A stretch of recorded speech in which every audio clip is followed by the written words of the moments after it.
السلام عليكم ورحمة الله وبركاته. أهلا وسهلا بكم من داخل خدمة أحباب الكريم. معاكم الحاجة عزيزة عبد العليم. منشوءة في قرية ريفية، اللهم لك الحمد. طلعت منها من 34 سنة. كنت عايشة يعني في قرى ريف كده، الحمد لله رب العالمين. آه، طبعا كل بيت ريفي، كل بيت مصري لازم دايما بيحب يبقى عنده يعني مستقبل، بيبقى عنده يعني دايما الريفيين كده بيبقى يحبوا دايما عندهم بيوت وأراضي. فطبعا في الفترة دي احنا كنا أطفال صغيرين، فاللهم لك الحمد والشكر يا رب. كانت ظروفنا يعني العائلية كانت صعبة شوية، زي كل بيت ريفي بيحب يعمل مستقبل لعياله، بيحب يعمل بيوت وبيعمل أراضي.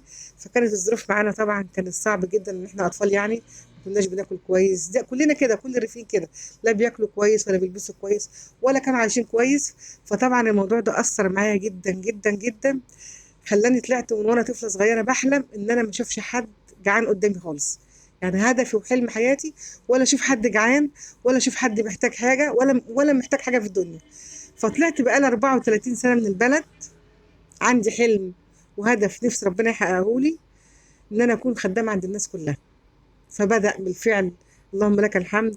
شهر 9 اللي جاي ان شاء الله يبقى بقالي 34 سنه فاتحه خدمه كده في الشارع، جايبين باجور وثلاث حلل، وبدأنا بقى نأكل الأطفال ونجوز العرايس ونرمم منازل. بعمل كل العمل الخير، اللهم لك الحمد والشكر. يعني بنسأل ربنا سبحانه وتعالى، وربنا كرمني الحمد لله رب العالمين. دلوقتي عندي مائدة رحمن يومية طوال العام. الأول كنا بنعمل 10 كيلو لحمة، 5 كيلو لحمة، دلوقتي عاملين 1500 وجبة يوميا طول السنة ما عدا الجمعة.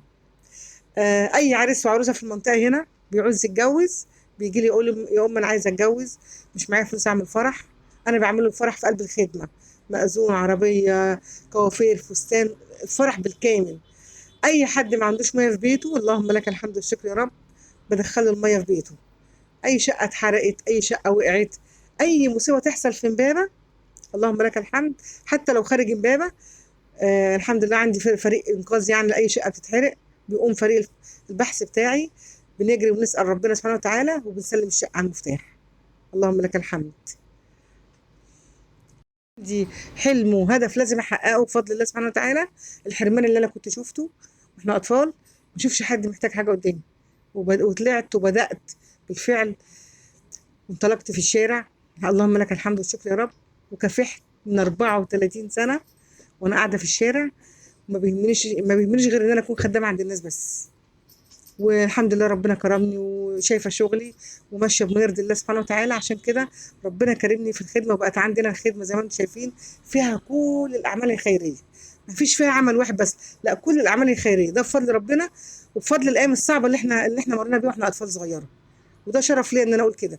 ما بتكسف. اولا واحنا قاعدين في الشارع طبعا الناس شايفه واحده ست بتجمع فلوس وبتعمل اكل وكلام من ده، فطبعا عايشه كده ازاي. كنت دايما برضو ما بنهزش من كلام حد، ولا بنهزش من في اي، لا ماشيه في طريق ربنا. عندي حلم وهدف ونفسي احققه.